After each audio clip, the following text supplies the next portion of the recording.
Hi, this is the Ancient and Medieval History Lecture for Friday, January 29th, 2021. For us to begin, we're beginning at the breaking point of Rome's Republic.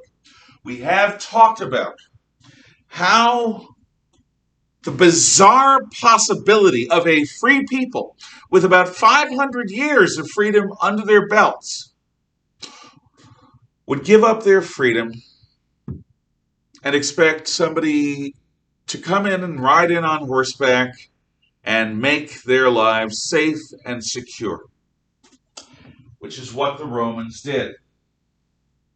It is not that the dictators took Rome's freedoms. It is that the Romans allowed that to happen, thus gave them up, being complicit in their own enslavement under the empire. So, the slaves brought in by the successful Roman armies destabilized Rome's traditional patrician plebeian balance and old-fashioned family farm economy, making it less and less possible for plebeians to make a living. Instead, slaves were doing the work, and plebeians might have had free citizenship, but they were not able to be genuinely independent. And many of them, especially in the city of Rome, fell into the state of being the proletarians. Now, members of the proletariat in Rome are the urban poor, the Roman mob. They are Romans, but they're not independent anymore. As clients of wealthy and powerful men, the proletariat is a rent-a-mob. They do what they're told, whether it suits them or not, because they owe their ongoing existence to their patron. In fact, the very deal between a patron and a client is for loyalty to loyalty. The patron will be loyal as a master and mentor, an enabler and a helper to the client. And the client will serve the interests of the patron faithfully, without limit. And that means that the very autonomy that makes a person free is stripped from the proletariat.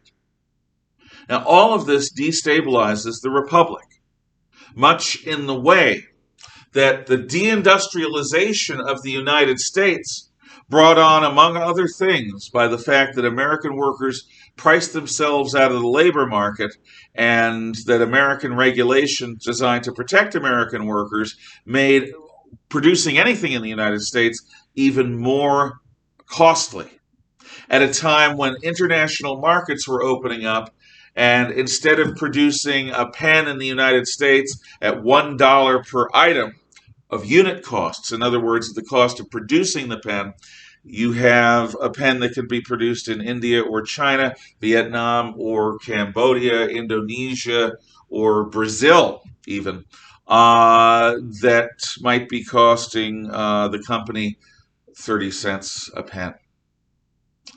How can you stay in business building pens in the United States when it costs you $1 per pen to make, so you've got to sell them for at least $1.20, $1.30, $1.50, when your competitors only have a unit cost of 30 cents per pen, including shipping them halfway around the world, and they can sell that same item for 50 to 75 cents.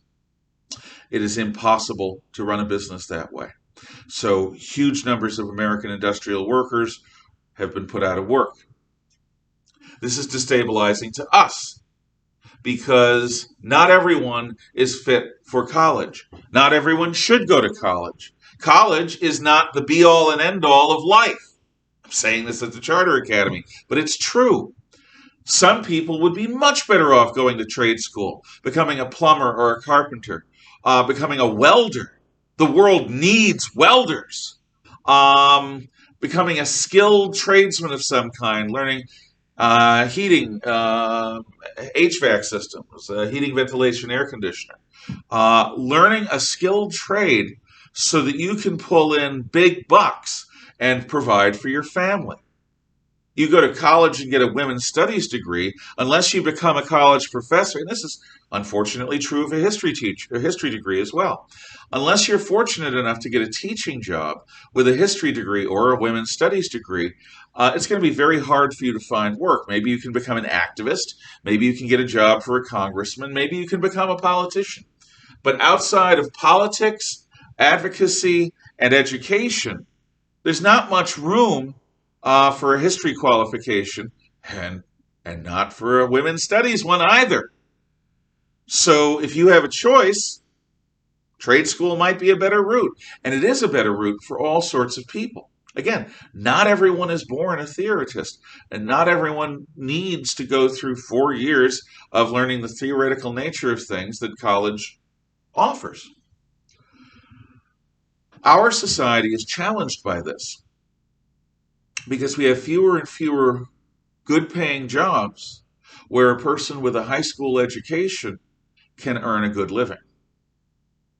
They do exist, but there aren't nearly as many of them as there were 50 or 75 years ago, when the United States was a place where everything was produced, where the factories of the world were here, where everything was made by us that we could possibly use and that we exported to the world. Not anymore.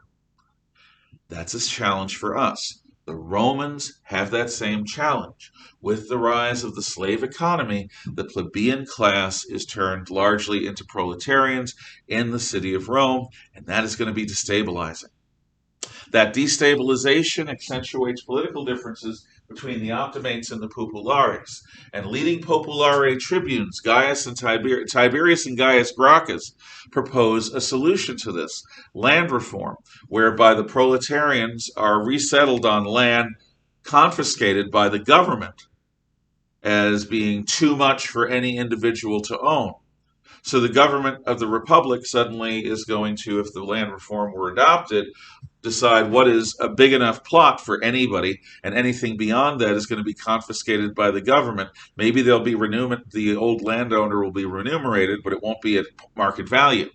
And that land will be used to give to proletarians, who will then earn enough to pay back and own the land.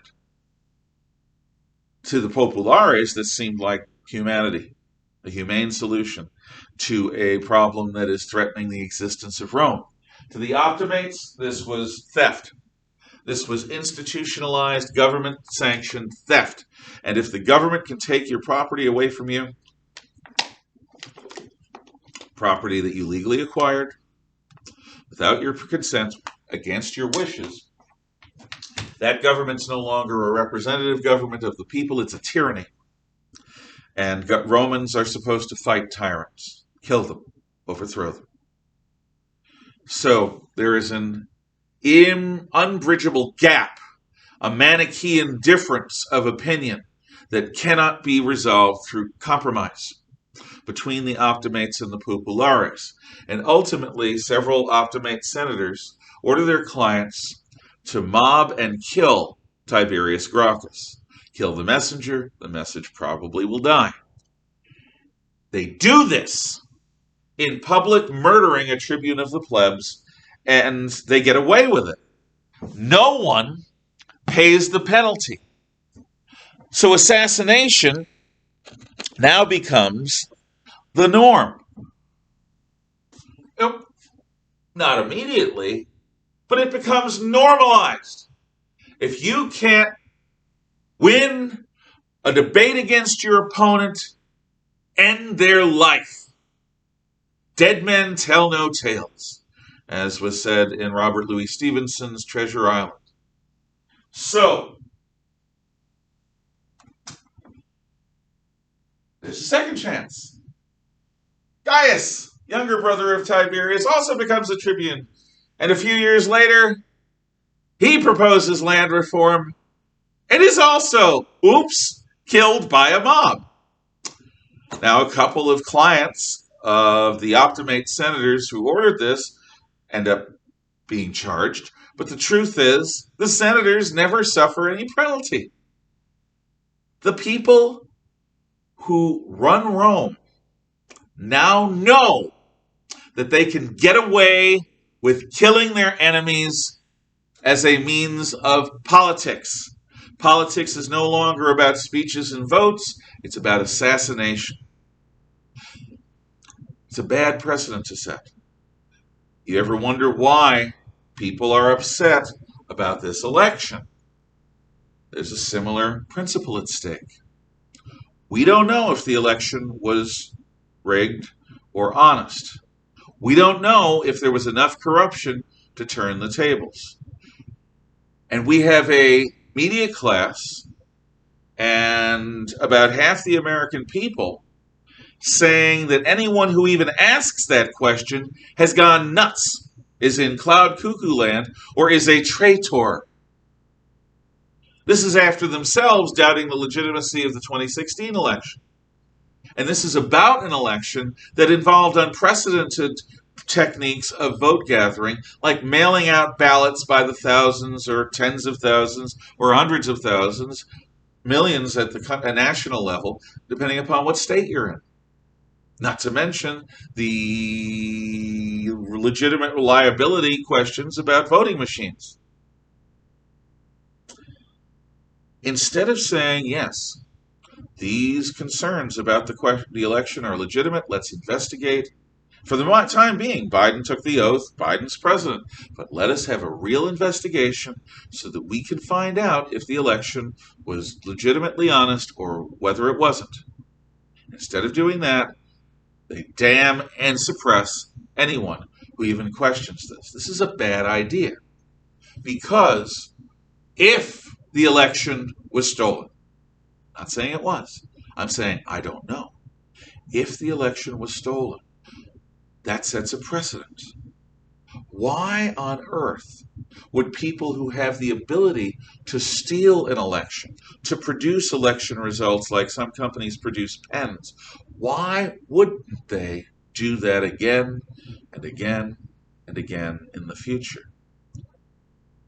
If that were to happen, our republic would crack. Because without faith in our institutions, particularly our elections, you cannot have a give and take between a ruling party that is going to be a temporary thing and a loyal opposition that's going to switch places every so often. Because the trust necessary between the two, that both are different forms of loyalty to our Constitution, that trust will be gone. And without trust, freedom can't work. So we are also at something of a dangerous moment. Not quite as bad as the open assassination of your political enemies, though. Rome, with the assassination of the Gracchi, was worse. But it's going to get worse than that. Because whereas politics used to be about speeches and votes, after the Gracchi, it's also including assassination. Politics in the Roman Republic is about to become warfare. Warfare between armies is going to be the means by which politicians try to settle their differences and decide who's going to be in charge. That's the end of the Republic. Not the beginning of the empire yet, but it's the end of the Republic. And this dangerous trend begins with Gaius Marius. We talked about this last time. Marius was from very humble background, not even from Rome. He was from a plebeian family in Puteoli, a port town south of Rome. Marius rose through the ranks of the army as a very talented officer. He was also a prominent populare politician. And since he was of lower birth and from outside of Rome, certain populares were trying to make him have a real career and set him up for a future. And because of these connections, Marius got the most plum assignment in the entire Roman Republic's empire. The Republic did have an empire. And that was the rulership in Iberia. At a time when Iberian mines, gold, silver, and gem mines, were producing more wealth for Rome than any other time in Rome's history, Marius is their governor. He goes into Iberia, a cash-strapped military officer. He comes out the wealthiest man in Rome because he takes kickbacks from everyone. So Marius now has more wealth by far than anyone in Rome. And he also retains his military talents and his connections to the Populare party.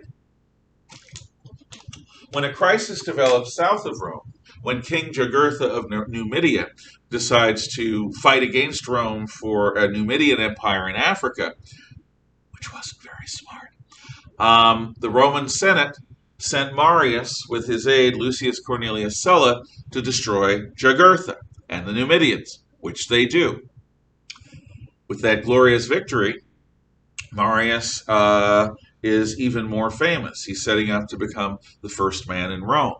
But a crisis develops north of Rome this time, as a horde of barbarians, the Cimbri and the Teutons, invades around the Alps and goes south into Italy.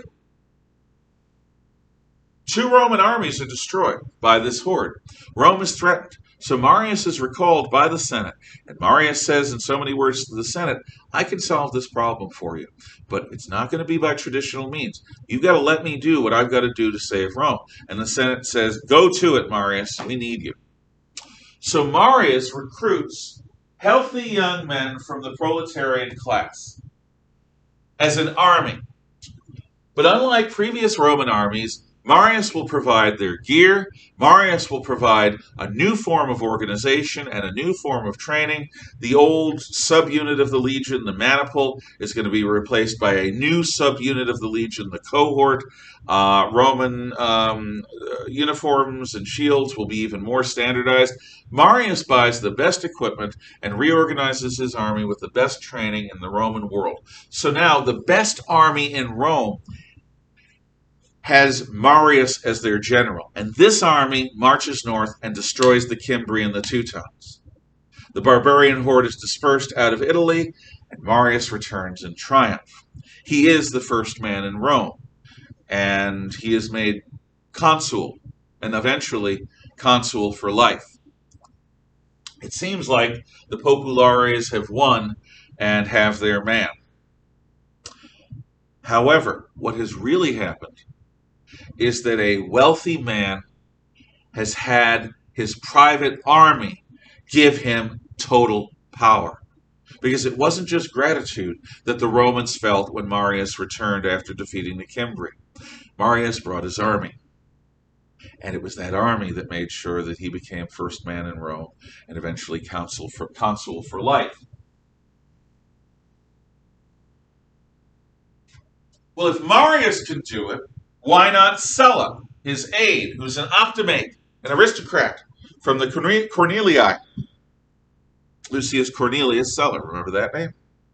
So, there's a Greek king in the east named Mithridates of Pontus, who rules over part of what used to be Alexander's empire, and he is trying to expand his empire at the expense of the other Greek states, which Rome doesn't like, because Rome wants to dominate those states.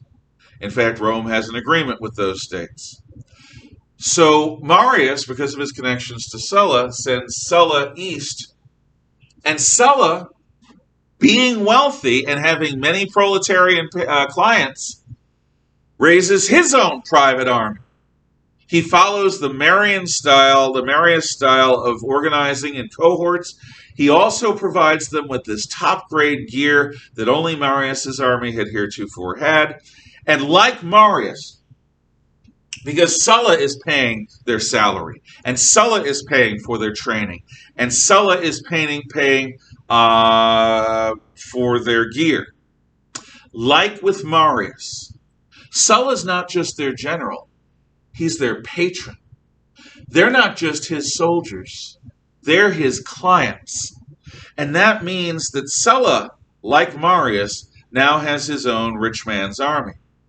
Sulla goes east and in a series of wars defeats Mithridates. Sulla is now going to come back. By this point, Marius has been afflicted by a stroke and by some just unhealth in general. After a stroke, you often have that. And the Roman people are chafing under his consul for life stuff. They're looking at Marius with much more fear and hate than they used to, because Marius is basically openly ruling like a king, and there aren't supposed to be kings in Rome. He's called consul for life, but he's basically the guy in charge. Sulla is going to use this to whip up support for him as the savior and restorer of the Roman Republic. And the Optimate faction, which had been suppressed by Marius, goes whole hog for Sulla. Sulla's army approaches Rome. Marius's army is in Rome. Marius loses. Sulla occupies Rome. Marius is gone. And Sulla makes himself dictator for life.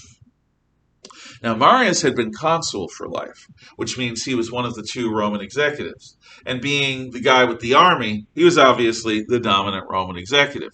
Consuls are only supposed to serve for a short term. He was going to serve for life. But consuls still have to work within the republican system. A dictator does not. If you'll recall, dictators have total power. Now, the limits on that power is that it's temporary, about 6 months worth, in most cases, less in some, like Cincinnatus. And a dictator can be sued for their actions after they leave office if those actions violate the Roman constitution. Now, with Sulla being dictator for life, there are none of those restrictions. He's going to rule forever as far as he's concerned, and he is never going to be held to account.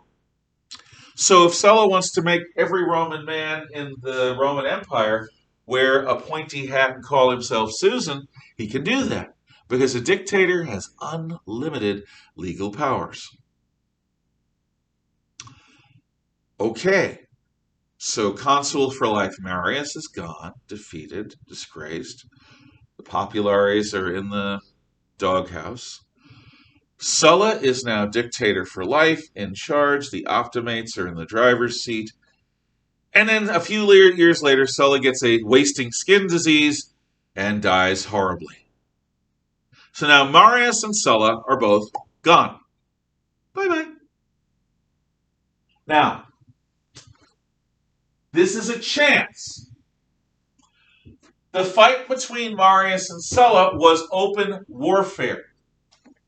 The fight involved the death of Marius.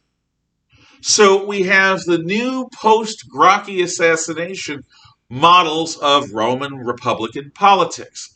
It's no longer about speeches and votes. It's now about fighting your enemy in open warfare and killing your enemy. But both Marius is dead. I don't know why I said that. And Sulla is dead. And their armies are not in a position without their leaders to take control of Rome again. This is an opportunity. If the Roman Senate had had leaders that had vision and guts, enough of them, the Roman Senate would have tried at least to restore the real republic. They would have tried to solve the corruption of the late republic. They would have tried to deal with the proletariat problem, but without a confiscatory land reform. They would have tried to come together as Optimates and Populares to try to heal the wounds of Rome and restore genuine republic with votes and speeches and eliminate the whole assassination and civil war thing. But that would require vision, and that would require guts in large numbers of Roman senators. It would also require the sense of urgency that I have about this, looking back at what would happen if they didn't act. Unfortunately for Rome, Not enough of them felt urgency about this.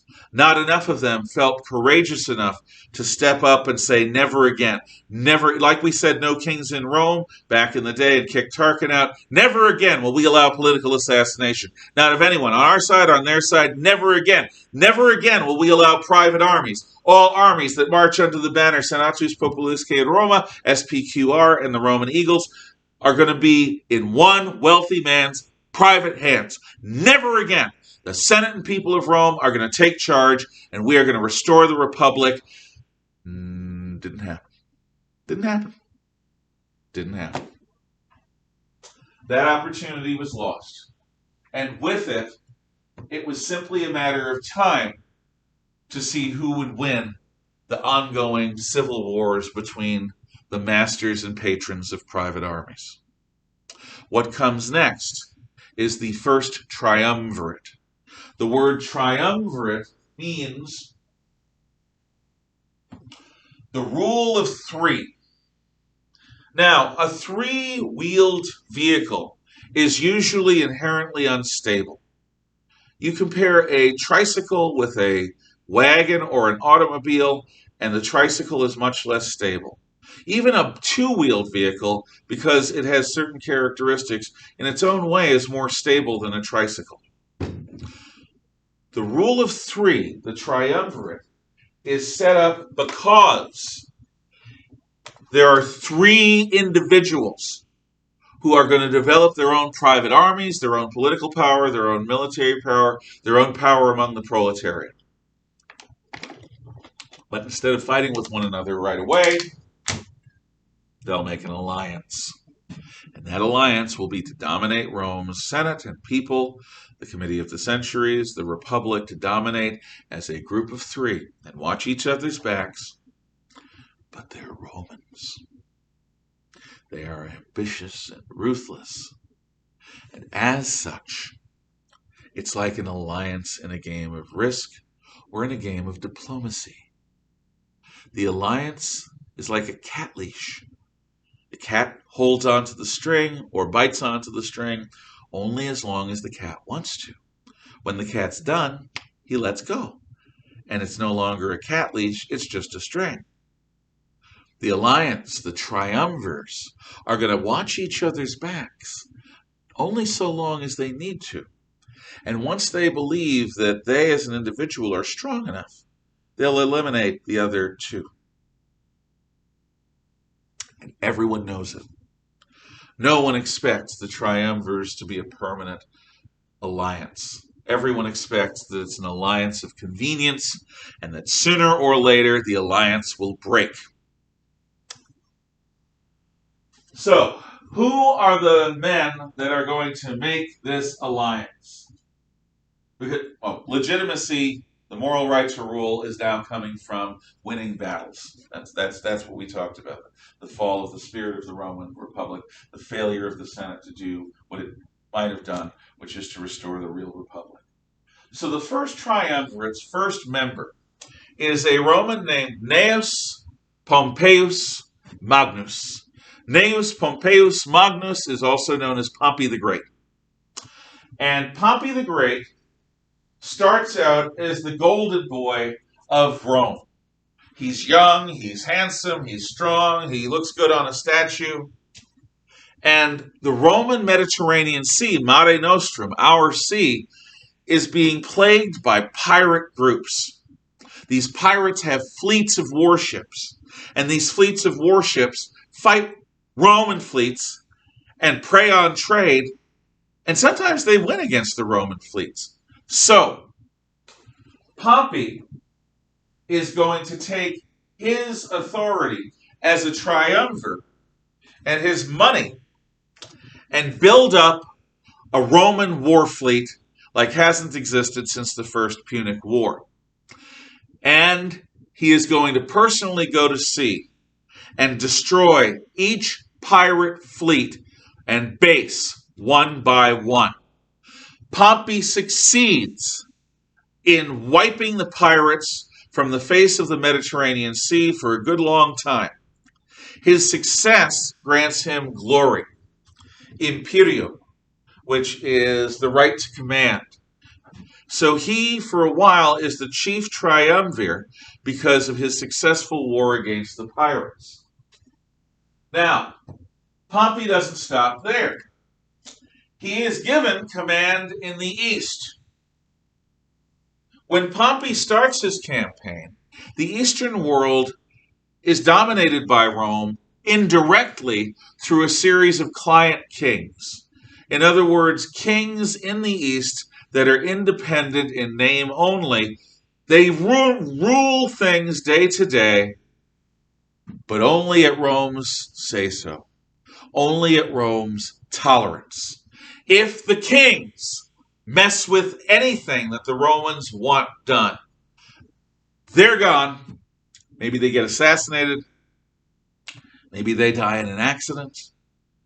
Someone else, usually a close relative, will take over and become the new king. However, Pompey wants a simpler system.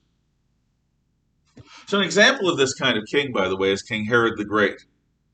King Herod the Great is not even a Hebrew. He is an Idumean. But he becomes the king of the Jews. Herod the Great helps rebuild the temple, and Herod the Great rules with an iron fist. Herod the Great has a huge family that he plays one against the other off, and this family is engaged in really vicious infighting as well as plenty of incest. Herod the Great is the King Herod of the story of Jesus' birth. Now, we'll get to some of the dating issues with Herod, but just understand, Herod's in charge because he does things the way the Romans want, and he saves the Romans time. However, Herod is a product of Pompey. He's not there before. Other kings like him are. Pompey marches east and conquers most all of these client states and turns them into Roman provinces. So suddenly the map of the Rome's Republic's empire now stretches around the eastern edge of the Mediterranean. Herod is allowed to continue to rule, but only after Pompey conquers Jerusalem and rides his horse into the temple, through the temple of the Gentiles, through the temple of the women, through the temple of the men, into the temple of the priests, the court of the priests, into the Holy of Holies, and he defiles it again with his horse and his sword. Pompey wants to make clear that Yahweh is not going to stop him. He's trying to use pagan methods to overawe the Jews. Doesn't make him popular with believing Jews. But Pompey takes over the East. Everything is either directly under Roman rule, or like Judea under Herod, or Egypt under the Ptolemies, a Greek family set up by one of Alexander the Great's generals that's ruled Egypt for a couple hundred years. With the exception of those two client kingdoms that remain, most of the East is brought directly under Roman rule under Pompey. So Pompey definitely has glory. And again, for most of his time, he is the chief triumvir. Then there's Marcus Licinius Crassus. Now, I don't know for sure if the word crass in English is a reference to him. I suspect it is. A person who is crass is loud, rude, uncouth, maybe smelly. Not somebody that you'd want having over for dinner in a formal dinner party. Not somebody you'd invite to high afternoon tea. Crass refers to an uncouth, unkempt, rude upstart of a person who may have money, but they don't have taste and they don't have class. They're crass. Well, Marcus Licinius Crassus is the role model for this. He's a big, red-faced guy. I don't know if you've ever seen, a man like this. They're fairly common. They've got a big belly like me, but more so than I do, their face flushes red whenever they get excited, whenever they get angry. They're just a sort of fat, red-faced individual. That's Crassus. In the movie Spartacus, he's played by thin, austere, aesthetic Laurence Olivier. It's not the way he was in real life. In real life, he was more like Tony Soprano. In any event, Crassus makes his fame very differently. First of all, he becomes the wealthiest man in Rome of his time. Here's one of the ways he does it. Through his fire brigades. Crassus organizes what is in effect a volunteer fire department in each neighborhood of Rome. He pays for them. He organizes them. So you'd think, how does setting up a bunch of volunteer fire departments, using proletariat labor, by the way, as the firemen, giving them jobs, how is this going to be the equivalent of wiping pirates from the sea or bringing most of the East under direct Roman rule? Well, the fire brigades go around in their neighborhoods from business to business, from homeowner to homeowner. And they say, we'd like a minute of your time. I'm Moose. This is Rocco. We work for the fire brigades that Crassus set up. Our job is to keep fire from destroying this whole place. And it'd be a real shame if a fire were to start on your property. So, to make sure that no fire starts on your property, you should become a donor to the fire brigades. We can come for payment at the end of every week. Right? Now, the owner knows what's being said, because the word for this in criminal law is extortion.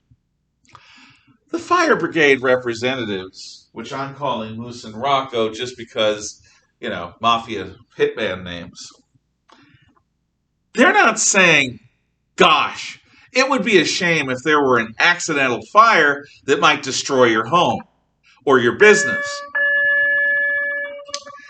The real message is crystal clear.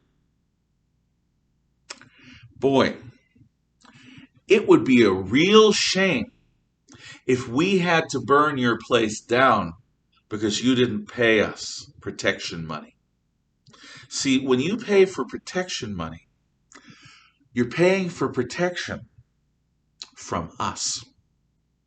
And if you don't pay your protection money, you won't be protected from us. Capisce? Do you understand in Italian? Well, capisco. Most of the businessmen and landowners pay. Because better that than to be burned out. Some don't.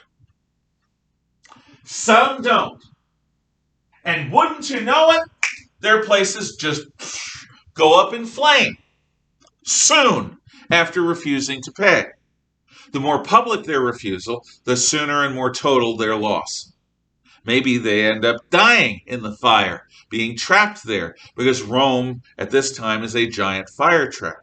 It's actually pretty amazing how much control these fire brigades of Marcus Licinius Crassus had, in that they could destroy the offending landowner who wouldn't pay them without destroying the houses to either side that did pay. They usually did a pretty good job of that. When they didn't, they made sure that they provided the people who did pay with some kind of equivalent property. But there were some neighborhoods and some blocks where they didn't even bother taking protection money. Why? Because Crassus wanted to buy them. But if he bought this beautiful piece of real estate, perfect for businesses because its location is on a crossroads of two major streets near a park, and people just always are walking around here, and whoever ends up renting out the shops is going to make the landlord rich. And Crassus likes being rich. So he's not going to offer the people of that block protection. There'll just be a fire. And it's all burned out. And when the people are in shock because their homes are destroyed by fire, Crassus will come along and say, you know what? It's a mess, but I'll take this wrecked property off your hands. And he'll offer a pittance, a tiny fraction of what it would have been worth had the building still been intact on it. In other words, Crassus's fire brigades use fire to acquire property at a low rate for Crassus. If Crassus wants a block of land, he's going to burn that block of land and buy it from the victims, and then he will build on it and turn it into land that's even more valuable. That's how Marcus Licinius Crassus makes his money, through a protection racket and through willful arson. Not much glory in that, but lots of money if you have the character for it, which he did. Now, Crassus knows that nobody really respects him, and it bothers him, especially since his senior partner, Pompey, is known for conquering pirates and Greeks, and the younger partner, Gaius Julius Caesar, is out there fighting to expand Rome's empire into the land of the Gauls. And he's a firebug with a group of gangsters. He doesn't really measure up to the other two triumvirs. He provides a lot of money, and he provides a lot of neighborhood muscle. They provide the glory. Well, he wants some of that glory. And when the slave revolt of Spartacus happens, he has his first chance at his first shot at real glory. Now, the Spartacus movie that you may have seen in part, which there are some scenes that are wonderful that I may show you, and there are some scenes that I find absolutely tedious, makes Spartacus a 20th century everyman hero. He's a real slave. He's genuinely illiterate. He just has had it up to here, and he strikes out. And amazingly, in striking out, he wins control over a gladiator school in the shadow of Mount Vesuvius. And it's the area where the best gladiator schools are. So instead of just running with his freedom and trying to escape, he takes the gladiator school and liberates it from slavery, and then goes to the other gladiator schools and liberates them. And suddenly he's got a slave army led by a hardcore of gladiators, of swordsmen who fight to the death for the amusement of the Roman crowd and to distract the terrifying gods of the Etruscans and later the Romans. In the movie, he's so heroic, played by dimple-chinned Kirk Douglas. Crassus is cold and aloof, like a British aristocratic, razor thin and without any compassion.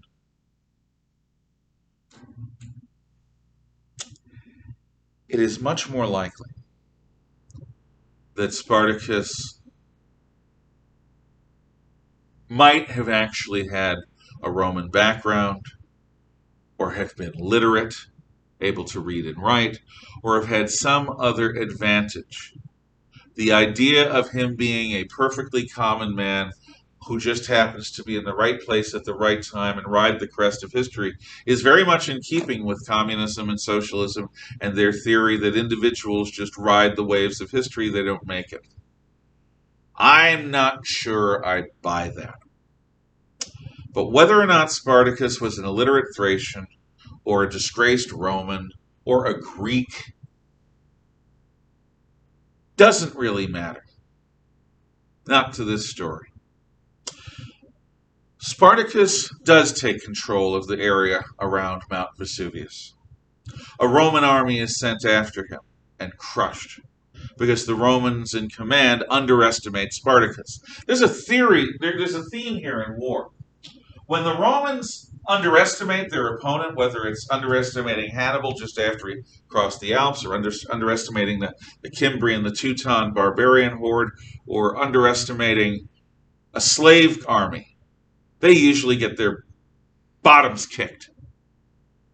When the Romans have respect for their enemy, they usually rise to the occasion and fight well. So Spartacus has beaten the only Roman army south of Rome on the slopes of Mount Vesuvius. He then does what everyone expects.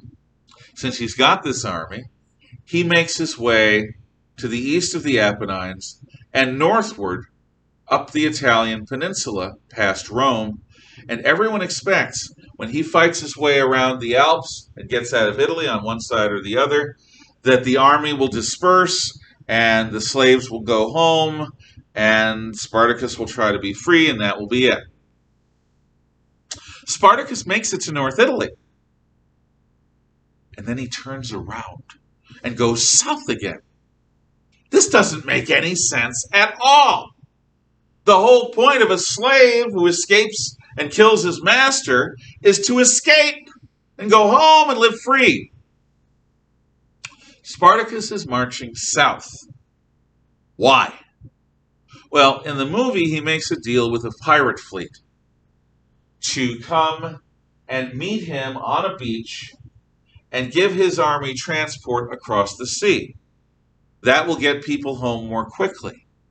And if a Roman army tries beating him, he'll fight his way through to the beach. And if a Roman fleet tries attacking, the gladiators will defeat them too.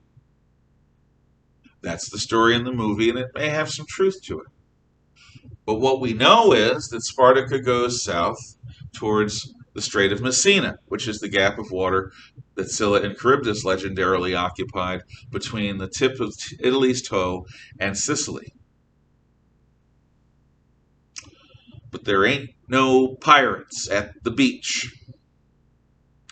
The pirates betray him, or it wasn't about the pirates at all. We're not totally sure.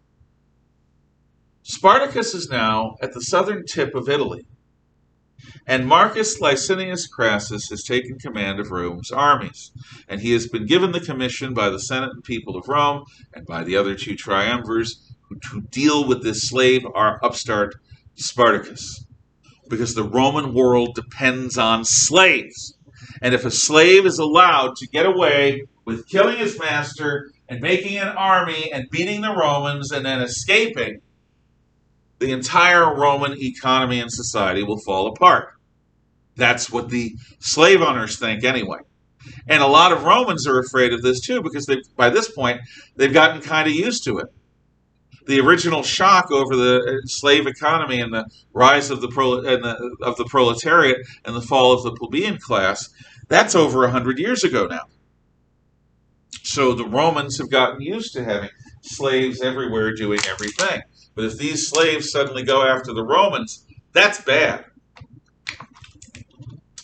So Crassus organizes his army and blocks Spartacus down on the tip of Sicily. Spartacus tries to fight his way out, and his army is caught and crushed by Crassus. Then there's the great scene in the movie where Crassus rides up, which he never would have done personally, and addresses the slaves with his own voice, which he never would have done personally, and says, "Who is Spartacus?" And suddenly everyone in the army, except for Spartacus, stands up and says, "I am Spartacus! No, I am Spartacus! No, I am Spartacus!" And it's defiance of the poor against the rich, the slave against the slave owner, a last act of defiance. Well, I don't know if that happened. I don't think it did. It's a great legend, though. I love the legend. It's not necessarily true. But you should know, as a legend. Here's what actually happened, whether or not it happened after an I am Spartacus moment or not.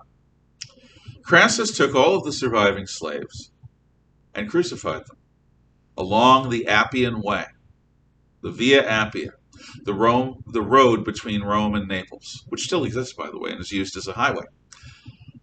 Along the Appian Way, like telephone poles, every few hundred feet, there was a cross. And on that cross was a slave. For the first few hours, the slave struggled. For the first few days, the slave was alive, being picked apart by birds.